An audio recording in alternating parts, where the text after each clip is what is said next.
প্রিয় দর্শক, স্বাগত জানাই আজকের অন্তরালের আলাপ অনুষ্ঠানে।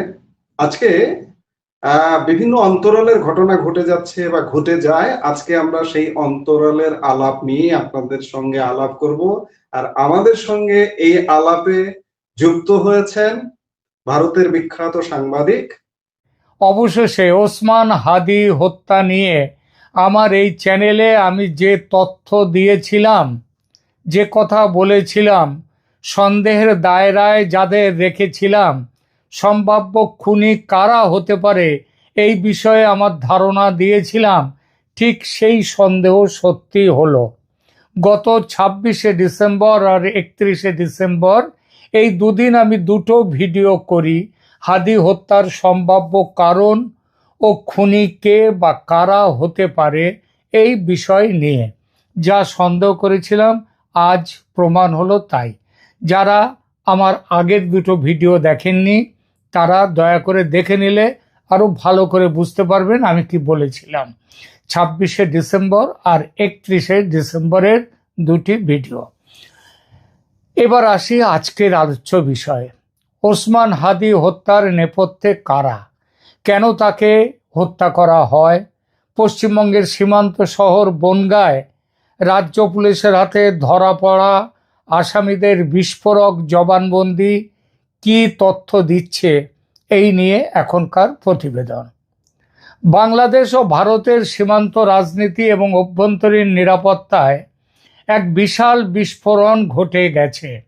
বাংলাদেশে আলোচিত ওসমান হাদি হত্যাকাণ্ডের অভিযুক্ত দুজন ঘাতক ধরা পড়েছে পশ্চিমবঙ্গের উত্তর 24 পরগনার বনগাঁ শহরে। কিন্তু তাদের গ্রেপ্তারের চেয়েও বড় হয়ে দাঁড়িয়েছে পুলিশের কাছে দেয়া তাদের জবানবন্দি।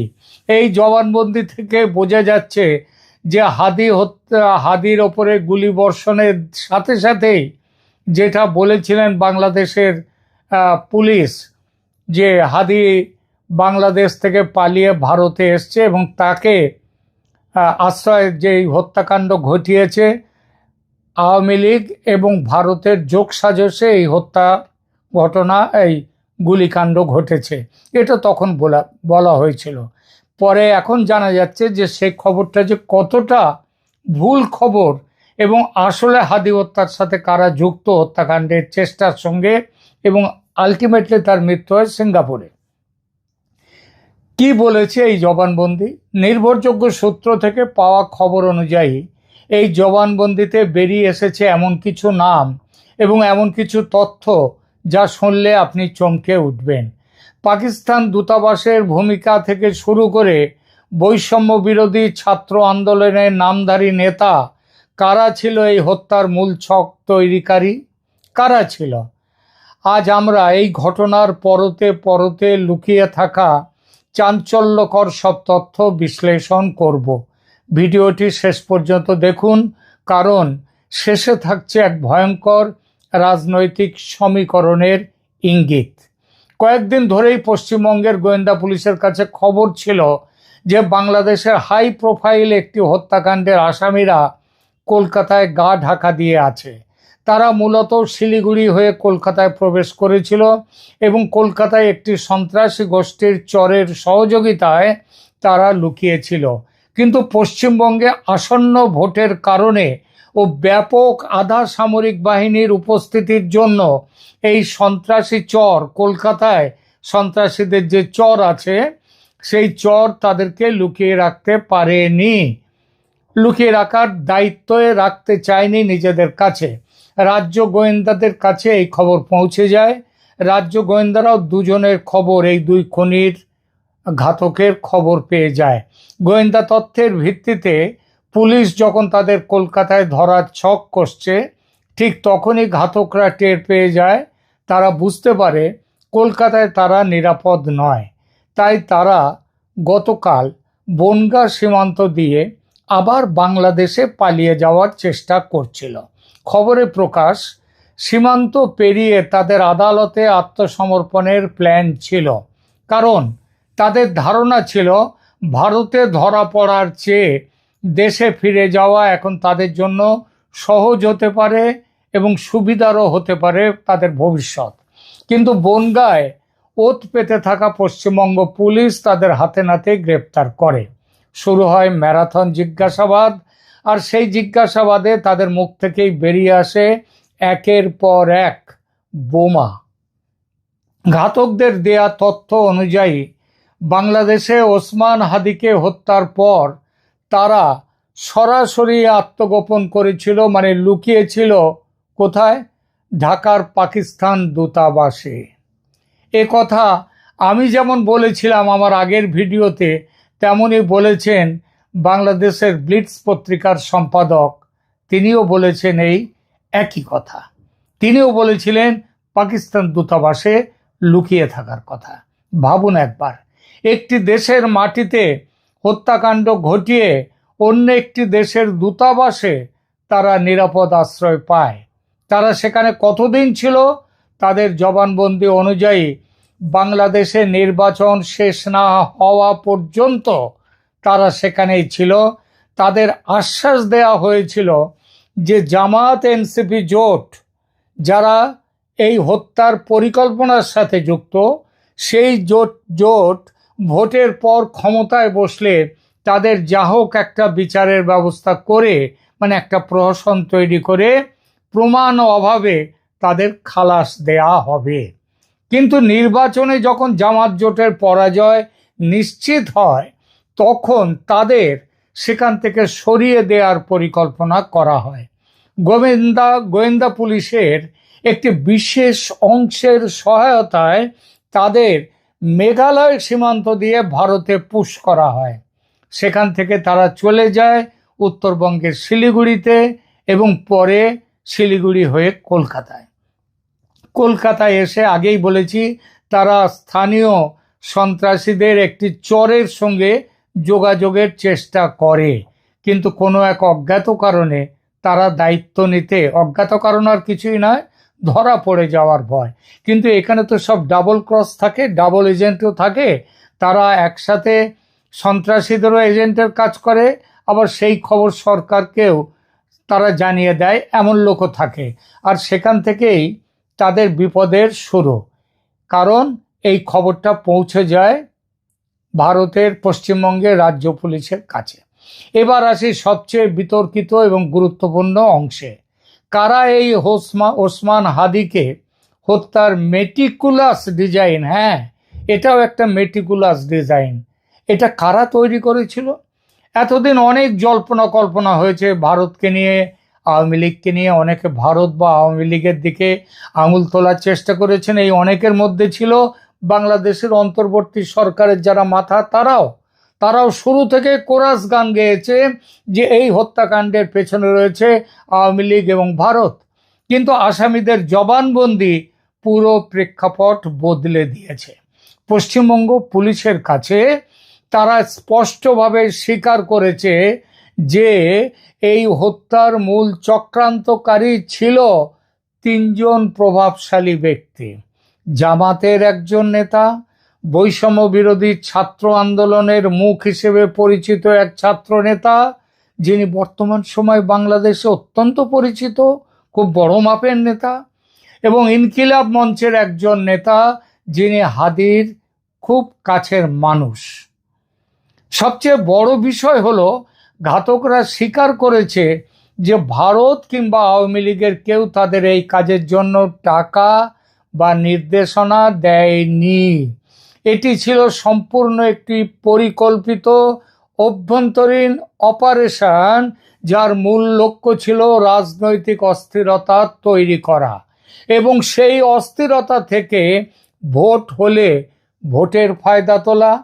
অন্তর্বর্তী সরকারের ভেতরে এমন কেউ ছিলেন যারা এই হত্যাকাণ্ডের ফলে উদ্ভূত পরিস্থিতির দোহাই দিয়ে নির্বাচন স্থগিত করার ষড়যন্ত্র করেছিল। তারা সফল হতে পারেনি সেনাবাহিনীর বিরোধিতায়, আন্তর্জাতিক চাপ, সেই চাপের ফলে। সেটা অন্য প্রসঙ্গ, এখানে সেই প্রসঙ্গে আর আসছি না। এই জবানবন্দি পাওয়ার পর পশ্চিমবঙ্গ পুলিশ আর দেরি করেনি, তারা পুরো রিপোর্ট পাঠিয়েছে ভারতের কেন্দ্রীয় স্বরাষ্ট্র মন্ত্রকের কাছে। সূত্রের খবর, ভারত সরকার ইতিমধ্যে এই গোয়েন্দা রিপোর্ট আনুষ্ঠানিকভাবে বাংলাদেশকে সরকারকে, বর্তমান বিএনপি সরকারকে হস্তান্তর করেছে। এই খবরটি আসার পর থেকেই দু দেশের রাজনৈতিক মহলে যাকে বলে একেবারে তোলপাড় শুরু হয়েছে। বিশেষ করে ছাত্র আন্দোলনের ভেতরে থাকা কোনো ব্যক্তি বা ইনকিলাব মঞ্চের সম্পৃক্ততা বর্তমান অন্তর্বর্তীকালীন সরকারের জন্য এক বড়, এখন অন্তর্বর্তীকালীন সরকার নয়, এখন তো হচ্ছে বিএনপি সরকার, কিন্তু সেই তৎকালীন অন্তর্বর্তী সরকারের যারা মাথা ছিলেন তাদের অনেকের কাছেই এটা একটা বড় বিপদের লক্ষণ হিসেবে এবং বিপদের বিষয় হিসেবে দাঁড়াবে। অনেকেই সন্দেহ করছেন কেঁচো খুঁড়তে গিয়ে কেউটে বেরিয়ে আসতে শুরু করেছে। যদি এই ঘাতকদের দাবি সত্যি হয় তবে বাংলাদেশের সাম্প্রতিক অনেক ঘটনার পেছনের মাস্টার মাইন্ডদের মুখোশ খুলে যেতে পারে। দর্শক, এই পুরো ঘটনাটি এখন এক বিশাল রহস্যের মোড় নিয়েছে। যারা এতদিন ভারতকে দোষারোপ করার চেষ্টা করেছিল, ঘাতকদের এই জবানবন্দি তাদের সামনে অনেকগুলো কঠিন প্রশ্ন ছুড়ে দিয়েছে। কেন পাকিস্তান দূতাবাস তাদের আশ্রয় দিল? কেন সরকার পরিবর্তনের সম্ভাবনা আসতেই তড়িঘড়ি করে ঘাতকদের ভারতে ঢোকানো হলো? আর সবচেয়ে বড় প্রশ্ন, হাদি হত্যার নেপথ্যে থাকা সেই ছাত্র নেতা বা ইনকিলাব মঞ্চের প্রাক্তন নেতার বর্তমান অবস্থানটা কি? তারা কি ভাবছে? তাদের সামনে কি বিপদ আসতে চলেছে? আপনারা কি মনে করেন প্রিয় দর্শক? এই জবানবন্দি কি বাংলাদেশের রাজনীতিতে কোনো নতুন মোড় আনবে, নাকি এর গভীরে আরও বড় কোনো আন্তর্জাতিক ষড়যন্ত্র লুকিয়ে আছে? আপনার মতামত কমেন্ট বক্সে অবশ্যই জানান। ভিডিওটি গুরুত্বপূর্ণ মনে হলে শেয়ার করুন এবং পরবর্তী আপডেটের জন্য আমাদের চ্যানেলে সাবস্ক্রাইব করে রাখুন। দেখা হবে পরবর্তী ভিডিওতে। শেষ করার আগে একটি ডিসক্লেমার। হাদি হত্যাকাণ্ড আপাত দৃষ্টিতে একটি মেটিকুলাস ডিজাইন। এই সম্পর্কিত এবং যে জবানবন্দির কথা পশ্চিমবঙ্গ পুলিশের কাছে আসামিদের দেয়া যে প্রাথমিক জবানবন্দি, যার উপর ভিত্তি করে তৈরি এই প্রতিবেদন, সেটা একটি তদন্ত অধীন বিষয় এবং সেটা গোপনীয় বিষয়। তবু তা সত্ত্বেও যেসব খবর বিভিন্ন নির্ভরযোগ্য সূত্র মারফত জানতে পেরেছি, এখানে সেই খবরটি দিলাম।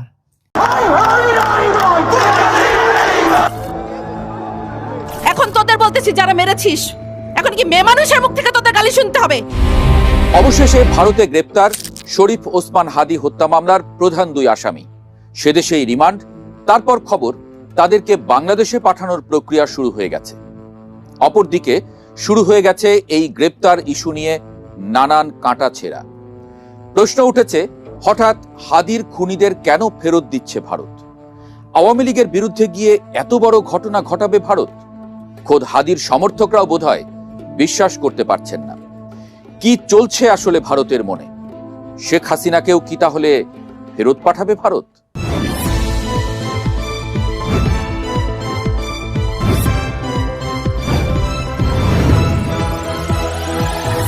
গত বছরের 12ই ডিসেম্বর ঢাকার পল্টনের বক্স কালভার্ট রোডের জুম্মার নামাজ শেষে নির্বাচনী গণসংযোগ করার সময় চলন্ত অটোরিকশায় ইনকিলাব মঞ্চের মুখপাত্র শরীফ ওসমান হাদিকে খুব কাছ থেকে গুলি করে হত্যার ঘটনাটি সারা দেশকে নাড়িয়ে দিয়েছিল। গুরুতর আহত হাদি 18ই ডিসেম্বর সিঙ্গাপুরের একটি হাসপাতালে চিকিৎসাধীন অবস্থায় মারা যান। সেই হত্যাকাণ্ডের পর থেকে হাদির সমর্থকরা রাজপথে প্রতিনিয়ত সরব ছিলেন ন্যায় বিচারের দাবিতে। কিন্তু অবাক করার বিষয় হলো, ঘটনার প্রায় 3 মাস পর ভারতের পশ্চিমবঙ্গের বনগাঁ সীমান্ত থেকে যখন হাদি হত্যার মূল শুটার ফয়সাল করিম মাসুদ এবং তার সহযোগী আলমগীর হোসেনকে গ্রেপ্তার করা হলো, তখন হাদির অনুসারীদের মধ্যে খুব একটা উল্লাস দেখা যাচ্ছে না।